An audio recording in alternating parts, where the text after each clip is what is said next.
I'd like to, on that note, I'd like to introduce Scott Hartley. So Scott works for, Scott's the director actually, one of the directors of an organisation called Press Red, who work with a number of active partnerships. I think about 12 now, is it? 12 or 13? And we've been working with Scott and the Press Red team for a couple of years now, and their real area of expertise is in understanding data and insight and helping organisations to understand how to interpret and analyse that, and how to tell the story of what we might know and understand about some of our communities, as well as a whole range of other things in terms of helping organisations to think about some of the work you heard in the first half of today. And I'm sure Scott will say a little bit more about what he and his organisation do to support. And we're going to get a little flavour of some of that in this next session. And the intention is to do some really useful work, but also to give you a little bit of a taste of what might be to come in terms of the opportunity we heard about in the first half. So Scott, over to you. Hello. Hello. That's better. I always like to check that you're awake. When you're a data wonk, checking that people are awake is rule number 1. Okay, my measure of success is I'm allowing 3 of you to fall asleep. Okay, but all I'm going to warn you of is I've got a very loud voice and a microphone. So who knows where this will go. If I start singing, it's because I've seen somebody with very tired eyes, and I've just thought I'll burst into song to try and keep you awake. I'm going to get rid of this. This is not me. Let's get rid of that. I'm going to take you through some data. Lovely data. My mate Martin, 6'6", lives in a cupboard, and he spends his day in front of a poster of the ONS. It's the ONS, the Office of National Statistics logo on his wall. That's what we do for a living. We stare at spreadsheets and the wonderful things that they can give us. But those spreadsheets are utterly pointless if they don't help us make some decisions. And so I'm going to share a little bit of this work that we've been doing with Paul and Craig and the team over the last couple of years to just look at how we can use some of this information to guide our work, to guide our decision making. And I use that word guide absolutely on purpose. I'm going to probably put 2 or 3 sources of information up here. There's a lot more we don't know that all of you wonderful people will have, either in some spreadsheets that we can give to my mate Martin or to somebody else who likes a spreadsheet, or in your heads from the experiences that you have in your work and the connections that you have in your work. And one of the reasons why I guess you lovely people are in the room today is because you can connect us to other people that can help us with this journey that we're on in terms of trying to shift these population level outcomes. And I've used that term on purpose because it does start with self. This work, though, is about shifting the outcomes of our population, especially those that aren't experiencing activity. So I'm going to take you into a little bit of data, and I'm going to tell you the story of this data and where it's leading us to, and then we're going to start to have a bit of a conversation, which is why you've got some onions on your table. We love onions in Press Red.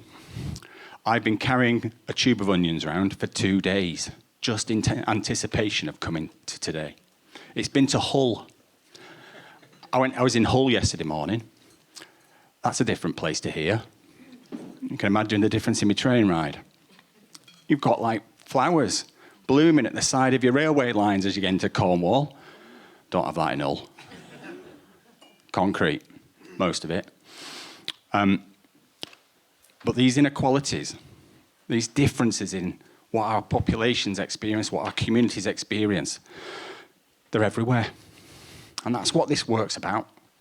This work is about tackling inactivity and inequalities. And if we're going to tackle inactivity, we're going to have to tackle the inequality because it's the inequality that's holding inactivity in place. And I'm going to come to that a little bit later in terms of Cornwall. Right, first quiz question. Non-Sport England or Active Cornwall colleagues are allowed to answer on pain of death. How many minutes of moderate intensity, I use that term on purpose, how many minutes of moderate intensity physical activity should an adult do per week according to our wonderful and very brainy and very public now Chief Medical Officers? Chris Whittier, what a man. Man crush. He's like a boffin's boffin. Go on. Go on. Well done. 150 minutes of moderate intensity physical activity. What about our children and young people under the age of 18?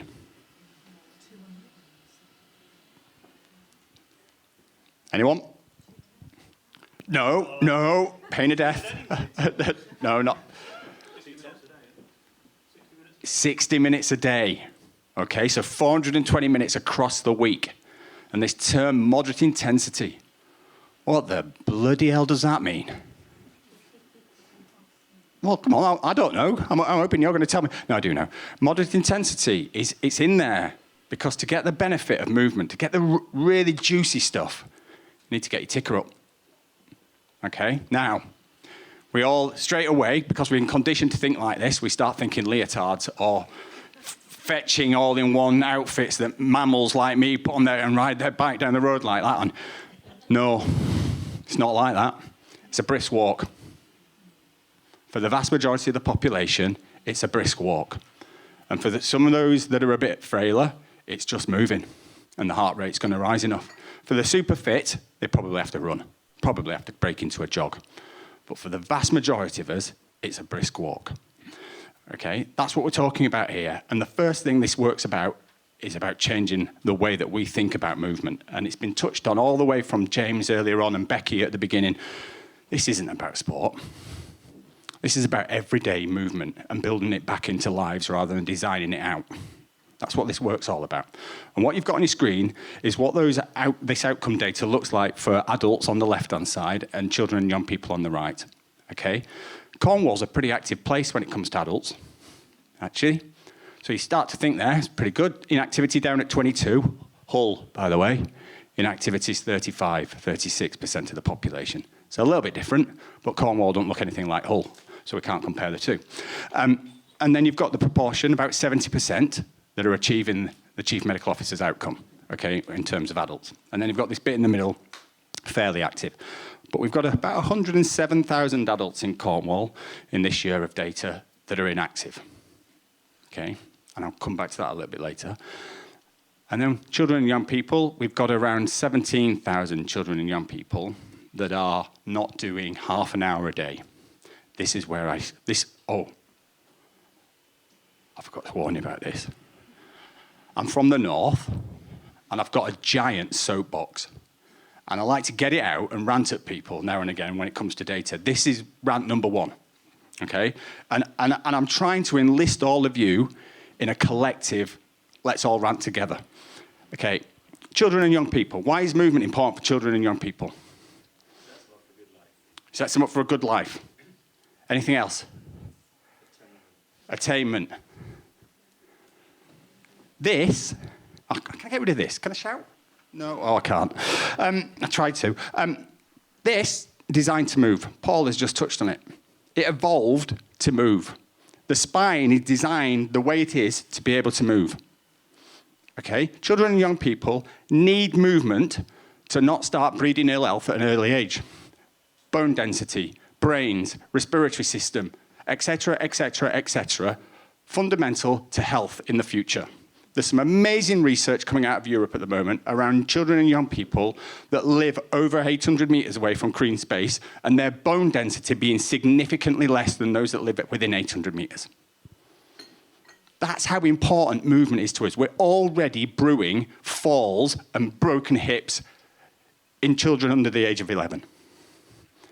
So when I see statistics like that, over half of our children and population that are not doing enough physical activity to benefit their health, I think it's a bloody scandal.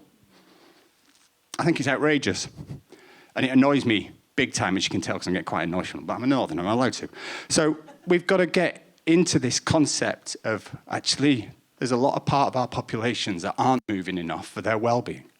So how do we change it? because it's in our gift to change it, because we created this in the first place, so can we move it back the other way? You will see a thread through the coming slides around the many influences of movement, but particularly around lower income. Because when you start to look into the data in Cornwall, as in many places, but it's one of the really big drivers in Cornwall, it's lower income communities, both from adults and children and young people perspective, that are struggling to find a way of moving, struggling to find an experience of movement. Okay, and that's going to be a big part of this work, because otherwise we're not going to tackle these inequalities that we've got in the population level outcome. This is why I laboured the moderate intensity bit, because if Chris Whitty, man crush, was in the room with me now, I'd be really nervous, but I'd have to have a word with him. And I'd have to turn around to him and say, Professor Chris, this definition that we've got of moderate intensity, you're putting a lot of people into the inactive group that actually aren't inactive. What does that look like? Well, you've got about 83,000 adults in Cornwall that are doing nothing. Some of the group that James mentioned earlier, okay? But you've got 40,000 adults around that are missing the intensity. What does that mean? When they fill in the questionnaire and ask them, have you done some activity? Yes, been for a walk. Did it get your heart rate up? No. And they tick the box. And those minutes get classified as light only. It means you're not getting the cardiovascular benefit, which means you get put in a group that's called inactive. I can tell you from the data that those people are doing a lot of minutes and are very unlikely to be thinking about themselves as being inactive. I'm going to give you two activities, walking and gardening. People do a lot of walking, think small dogs. I do have a laugh. I sit there with my kids in our semi-detached window, staring out of all the people, watching them walk past with little small dogs, thinking, you're not getting your heart rate up. 2, you're not getting your heart rate up. 3, that's how weird we are in our house, but never mind, that's another story.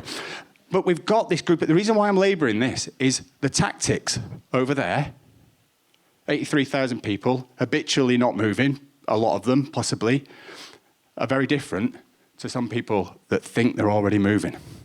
Comms might work here, campaigning might work here, getting people to realise how important getting your heart rate is up. And again, don't put images of people in leotards on, I'll be down here with my big stick. This is about walking briskly, moving, getting it into your daily life, choosing to go up the stairs. Some of that messaging is already out there. That group, different set of tactics. Really need to start thinking about what the system looks like for that group. This is where the inequalities stuff comes in. This data is broken down into the really dark red being those that are doing nothing, the proportion that pink is light only, and then the lighter pink is doing 1 to 29 minutes. I want you to look at the top of the chart, because you can see now, remember we were down at 21, 22% as the Cornwall average. We're looking at inactivity in those top groups, well over 30, getting up high. But the common factor in this, and there is a common factor, is lower income. And so what we've been trying to work with Lucy, and by the way, where's Lucy gone? Where's Lucy gone? Lucy made me present today. She didn't. I suggested to Lucy and Craig, they need to be in the room with you. They don't want to be presenting this. They're part of the conversation that needs to be taking place around what we're going to do about this. It's not, as Paul articulated really well, they can do the bridging and the connecting and the brokering and moving around, but the answer's in all of us, not in just one organisation. It needs all of us and many more, which we'll get to later, to be able to really start to shift this. But as I've said, the common thread in this data is around lower income. And then those other groups, older people, people with a limited illness or disability, and people not in work, work's a really important factor. They're secondary factors, in my view, for Cornwall. Find where people are getting by on low incomes and those communities, and we'll find the spaces that we need to listen to more and think about the implications of trying to build in movement into our everyday lives. A little bit on children and young people. One of the, and it's not here, I had a little panic about this at the beginning because I couldn't remember if it was in this slide deck or in the data pack. Lucy told me it's in the data pack. And Lucy's put all of this wonderful information together from some stuff that we've done together over the last couple of years. And there is a wonderful, I didn't do it, my business partner, she's smart, far smarter than me. One of the amazing things that blew my mind about Cornwall, in particular Penzance, is how crap your access to green space is. I've spent the first 17 years of my life coming to Cornwall for 2 weeks every year. My dad would not let us go anywhere else. We came to Cornwall to then get and see this data and see how crap some of your towns have access to green space. It blew my mind. My tiny little northern mind was like, well, hold on a minute, that's not my experience of Penzance. Then you look at the data and you start to think, something not right here. How are we going to do that? How are we going to shift that? There's some really interesting conversations to be had because some of this information is actually hinting at some really different kind of deprivation here about how people have access to things. And so there's some really good questions when you look through that data. If you've got any really easy questions, then I'll share my email address. If you've got any really hard questions, send them to Lucy.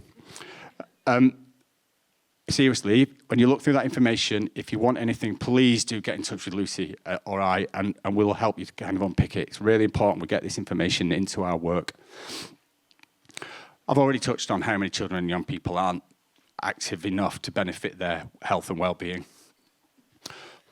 This is some of the groups. When we look at activity levels, these are the groups that are more likely to not be active. FAS, it's a lovely term that, isn't it? FAS.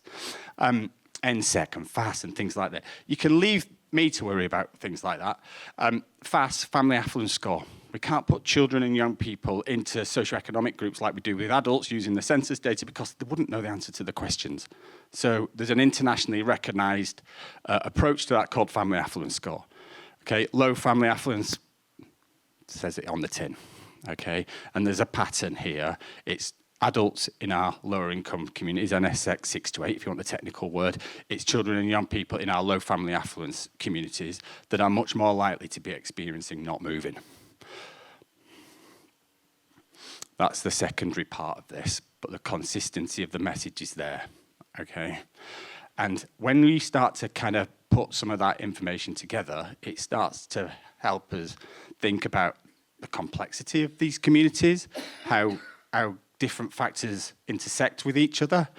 You're more likely to be in lower socioeconomic communities if you have a long-term illness or disability. Why?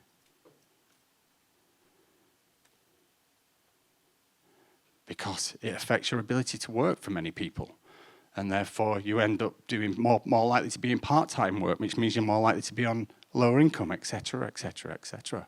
If you've lived with a disability all your life, your likelihood of going in, depending on the disability, but your likelihood of going into higher paid work is significantly lower.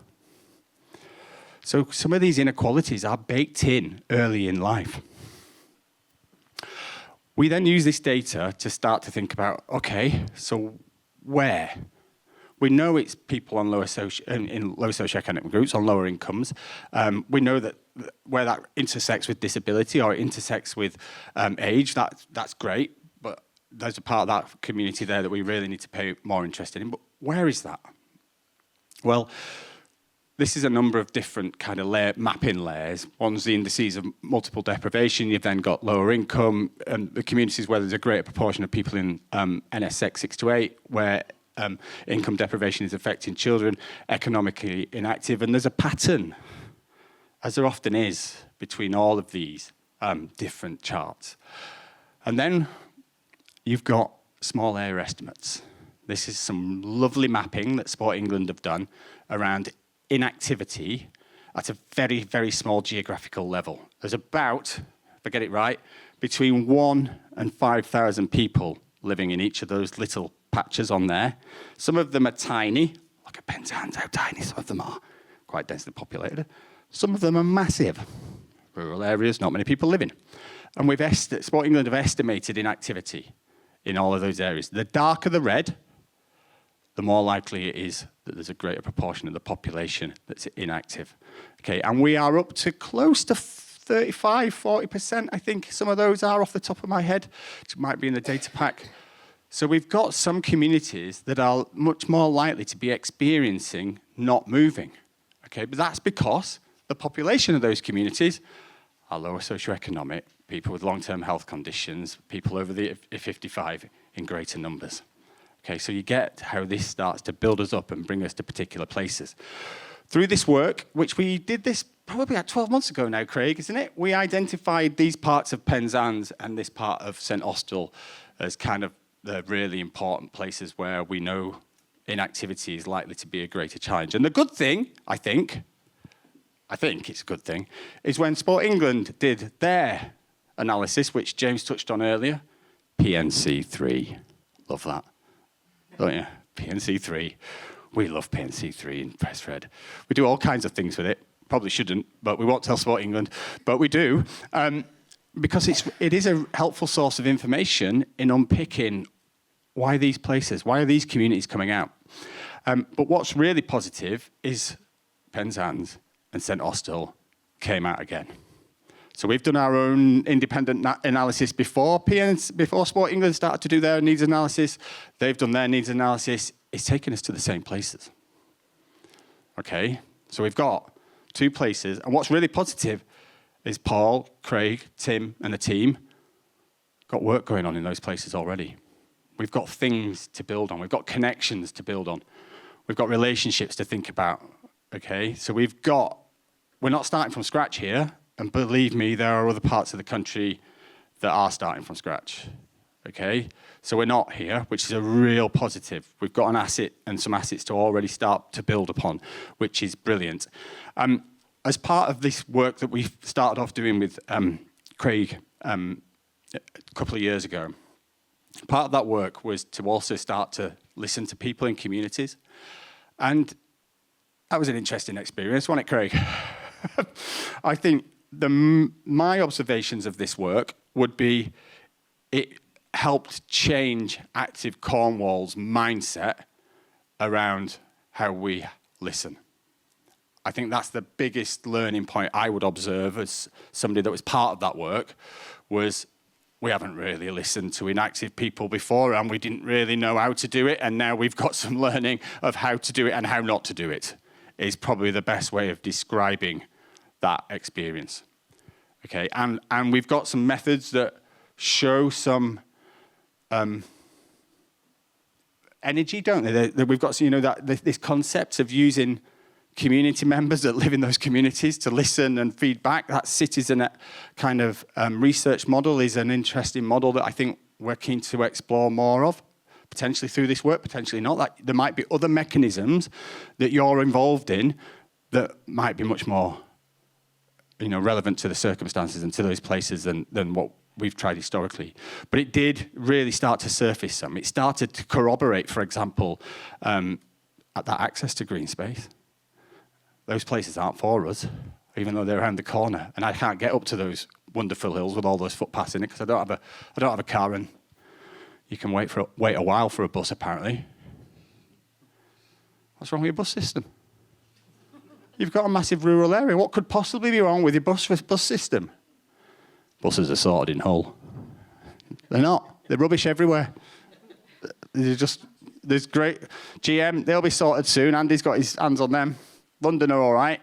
The cities sort themselves out to a degree, don't they? How are we going to sort it out? Public transport for the communities that we're talking about, really important. So we've dipped our toe.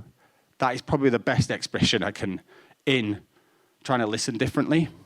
And this is and some of you will be thinking, why is he saying this? But it's really important. And we're not talking to the people that are already really sporty about, do you want to do more sport? Or if you don't like cricket, do you want to try football? That's gone. Those days have gone now.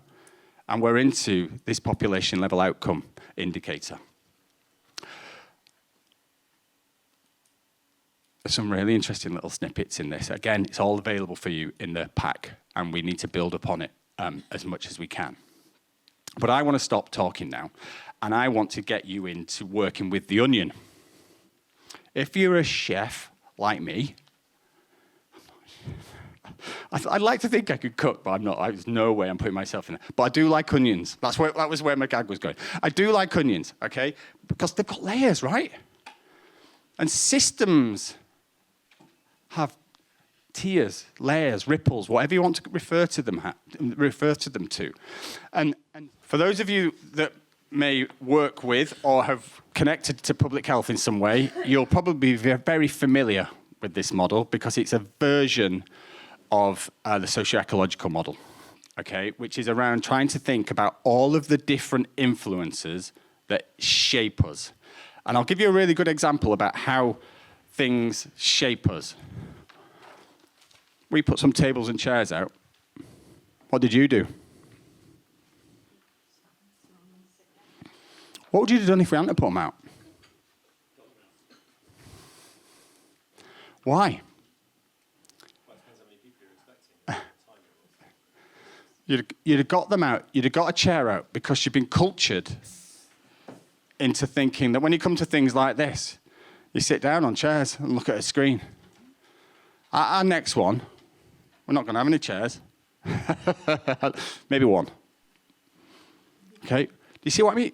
We get into learned. I'll give you a really good, and I'm hazarding a guess, and I could about to be fool myself, but I think I share this story with Tim.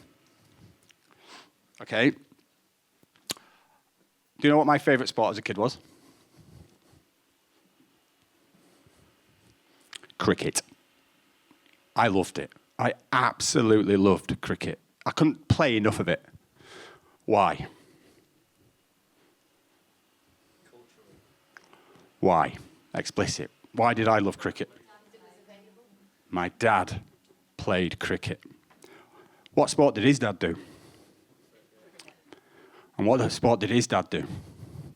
I can trace my family cricketing background to my great-granddad, okay, and him being a member of the same club that I was a member of. Why the bloody hell did we all end up playing cricket? Because you pass it on, right? What do my kids play?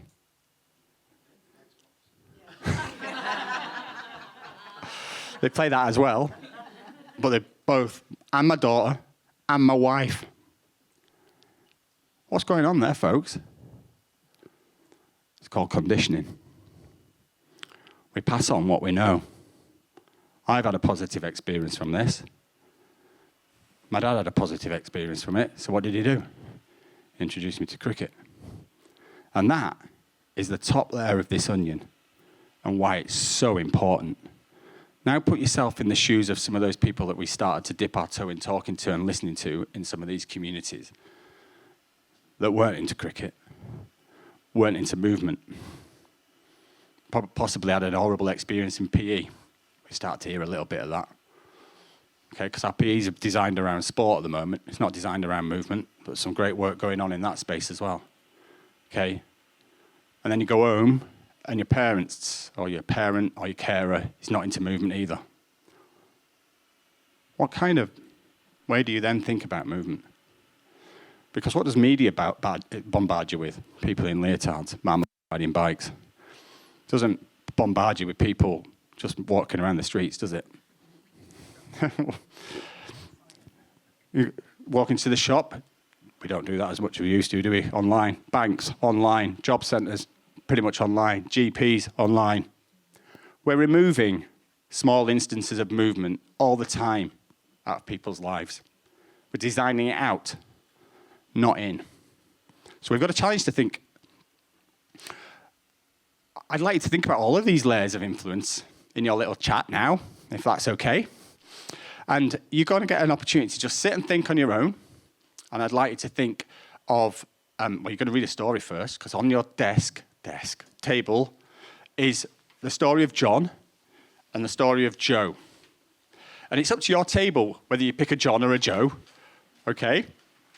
And these pen portraits are based on some of the things that we heard from people when we dipped our toe into listening to people in communities in Penzance and St Austell, okay? Read those pen portraits and start to make some notes on your own and then as a table around What influences of their movement can you see? And can you put them on the map? Put the clicker down somewhere. Oh, put it with Craig. Okay, so just take a little bit of time to think on your own. Start scribbling on some, I think I've suggested yellow Post-it notes to start. Yes, I have, yellow Post-it notes, if you've got them, or green ones, because there was one table that I didn't get any yellow ones for. Start scribbling down some of these influences that when you've read that pen portrait, it makes you think about.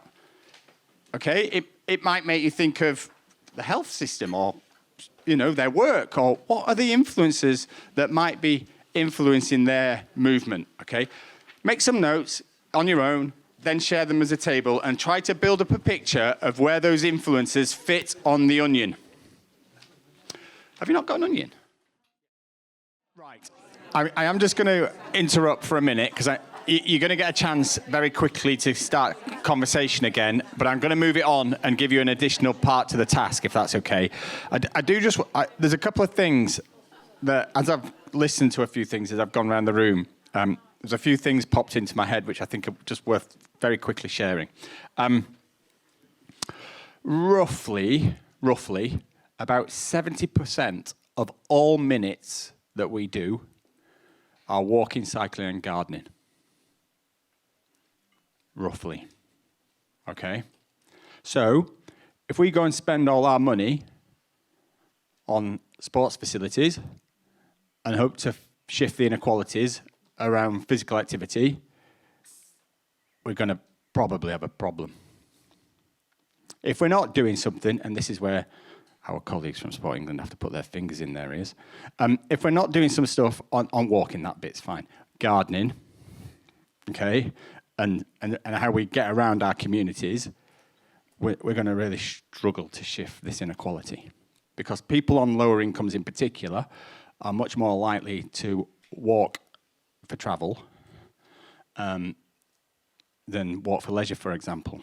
So the connectivity of our places to the places that we might want to walk to becomes really, really, really important. How safe we feel, how lit it is, etc., becomes very important. Because the majority of our minutes are A, done outside, and B, covered by walking, cycling, and gardening. And I just wanted to put that in because we can keep falling into awesome facilities like this, but wouldn't it be even more awesome if there was a nice little cycling path that families could cycle to here? And I hope somebody's going to turn around and go, there is! But wouldn't that be great? Wouldn't it? If that connected, I don't know how many other villages there are nearby, but if you could get here without going on main roads, we'd have a very interesting and possibly different dynamic going on. But that's the kind of thinking we need to bring in. And by the way, it's not an either or, it's always an and. It's not about let's go and just do some work on walking. No, it's how do we do work across all of this that we've got to work through. Okay, I'm going to move it on. Oh, that's me pressing the wrong button. And that way. Right. Fortune favours the connected. I want to just make an observation about that because we're lucky, as Craig mentioned earlier, we're lucky to stick our nose in the business of 12 different active partnerships from Durham to Cornwall, via Humber and Derbyshire and Nottinghamshire and Hertfordshire and all of these other places. And one of these things that we repeatedly hear when we talk to our colleagues in active partnerships is, oh yeah, I was actually just sat next to him at a conference. And next thing I know, we're doing this. And it's turned into this amazing work. My favourite one was, I went to meet this person who was being really kind of cold, quite senior in the NHS. And they were being quite like, can I just get rid of you? And then I spilled a coffee all down me. And the atmosphere in the conversation completely changed because I made a fool of myself spilling coffee all down myself. This isn't fortune, okay? It's because you're in the work. It's because you go and sit in places. The active partnerships across the country go and sit in rooms waiting for an opportunity to talk about movement. And then when it comes up and it surfaces, we're in the room connected to be able to make change. Now, I want you to imagine, because this is the next part of the job, I want you to imagine all of the rooms that you're all in. all of the people that are not yet in this room with us today that can do something about some of those influences that have come up on in your conversation. Because some of it might not be related to your work, but I bet you know some people that it is related to their work. And our job as part of this development ward is, let's get a bigger room. Because connectivity is vital to shifting complex outcomes like inactivity. We need people sharing information, sharing knowledge, working with each other, collaborating on doing things, finding energy to do things together. It's absolutely critical yeast in this work, right? And so in this next task, I want you to think about the conversation that you've just had. And I want you to think about your connection to this work. What's the common ground between this work and what you and the outcomes you're trying to achieve? Okay, what's that personal connection first? Put that on a post-it note, different coloured post-it note ideally, but we might be a bit sparse with post-it notes. And put it on the onion, please, your connection. Put your name if you're comfortable doing so, and what common ground you share with this work. It could be inequalities, it could be around those places, it could be around inactivity, it could be, I'm really interested in systems work, whatever it is, what's your common ground with this work? Okay, and then I want you to think of maybe 3, 5 other people that aren't in this room yet. And they might be connected to Penzance, or they might be connected to St. Austell, or they might just be connected to some of the influences, like the DWP. Have we got the DWP in the room? I did have a good laugh at last Monday. Andy Burnham, his replacement MP, Andy Burnham's the Mayor of Greater Manchester, his replacement MP for his patch in Wigan and Lee was on a sofa. And Andy Burnham decided to take it upon himself, look her straight in the eye and go, oh, you do know I want the DWP money because I can't change anything around here unless you give me that money. Okay? And he's got a point, hasn't he? The way that we support people when they're out of work, not in the workforce, might not be helping us with some of these health outcomes, why the determinants are so important in all of this. And so, do you know anyone in the DWP? Do we know anybody in the local job centres in Penzance? Because we probably need to be having a conversation around what our shared outcomes could be around this work. That's where I want your brains to go now. How are you going to bring more people into this room? How can we create greater connectivity? Or you might just write on your post-it note, I haven't got a bloody Scooby-Doo what this is, I'm off. That's fine too, because it's not going to be for everyone. All right? That's your next job. Thank you very much. I thought I'd got away with that then. I thought if I just casually just leave it somewhere, I should have taken it outside and buried it. It really is the connections bit of this. We really want to try and do this work as openly and as connected as possible. And I've heard some really interesting little conversations as I've gone round. So I'm going to finish. You'll be pleased to hear with very shortly. But I'm going to just finish with a couple of bits of learning that I have observed in other parts of the country that might help your work.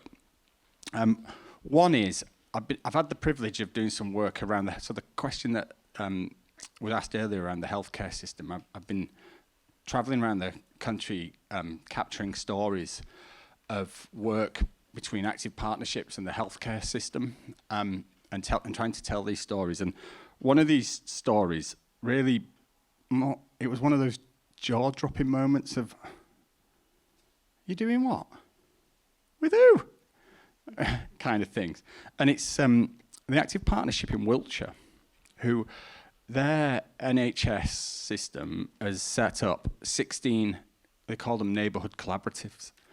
And these neighbourhood collaboratives, the active partnership is sat on the steering group establishing these neighbourhood collaboratives in different parts of Wiltshire. And there's 5, or there was 5 a few months ago, up and running.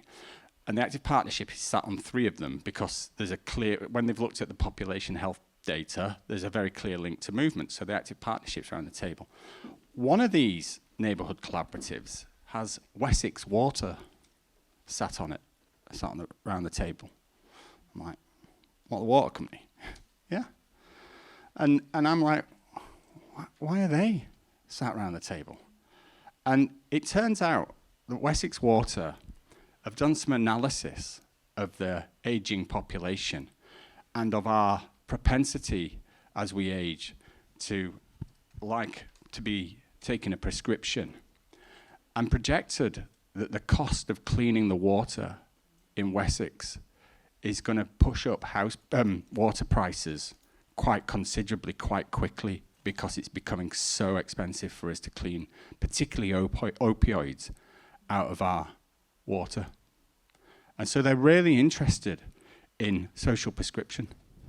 And they're investing in the Active Partnership to try and build a model of collecting all of the different activities in this particular part of Wiltshire so that they can prescribe movement or art or singing or dancing or listening to Craig and Scott rant on about movement. Whatever it is that you're interested in, you can actually go and do that rather than take a drug that's just going to make the water harder to clean and increase your water bills ultimately, which I found really fascinating. But the really juicy bit of the story is that Active, or WASP as they're called, the Wiltshire Active, did all this work, mapped all, they got a network of over 50 organisations in this little town in Wiltshire to create this map. It's an amazing map of all of these different activities. And they took it to the next neighbourhood collaborative. And in between the two neighbourhood collaborative meetings after Wessex Water had commissioned this work, there'd been a change of staff in the NHS. And the new person saw the information and went, we can't refer to that. All right, why? Well, who's checked the insurance? And who's checked whether they've got qualifications? Whether it's safe for us to send patients to? So WASP, the Active Partnership, then went on a mission to try and start doing due diligence on all of these different activities, checking the insurance, checking the safeguarding procedures, checking that they had all the right policies in place. They came back to the next meeting and they put a map up with some gold stars on it.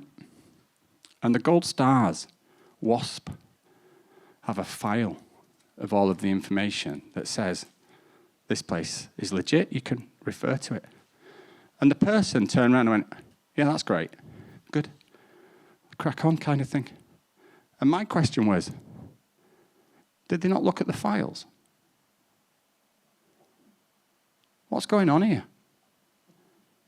Somebody's just covering your arse, right? Is this where we're at? Okay. And the issue was actually language. And this loaded word, refer. I don't bloody need referring. I just need pointing out to somewhere that actually could help and a bit of guidance of how to get in there. Okay, we've got to shift some mindsets in this space. But I was also blown away. How many things like Wessex Water can we not see? Do we not know about yet? Air pollution's one space, climate change is another one, flooding by the sea. If you've seen some of the new flood maps that DEFRA are publishing, it's quite frightening. Okay, there's some things coming that we really need to start future-proofing around. And the other one that I wanted to pick up on, James inspired this, is the car. I'm addicted to my car. Drive to my cricket club. It's about 800 metres away. I blame, or my excuse is, I've got to carry my son's bag. Oh my God, they're so much lighter than I was a kid. But that's not what I want to have a little rant on about.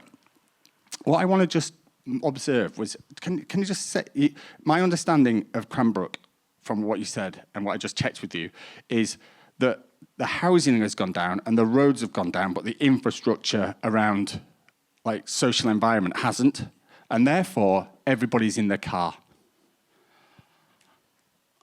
It's another jaw drop. Surely we can maybe think of a different order. And James, you said something around the planning kind of regulations kind of enable it to occur like that. That's in our gift, isn't it? We can shift some of that. Okay, we've got to start thinking a bit differently around some of this stuff. Just the sequencing, the way that we can do things, builds a habit of driving. this is this work in a nutshell, trying to wrestle with problems and challenges like that and thinking quite differently about how we design movement back into people's days. Because you and the people that you're connected to, it's in our gift to do something different to what we've currently got, if we want to, which brings us all the way back to Paula's little bit. All change starts with us. Thank you very much, and I'm handing back to Craig. Oh, I should say, we're going to collect all them in, so don't run off with the Post-it notes. We need them, don't we, Lucy?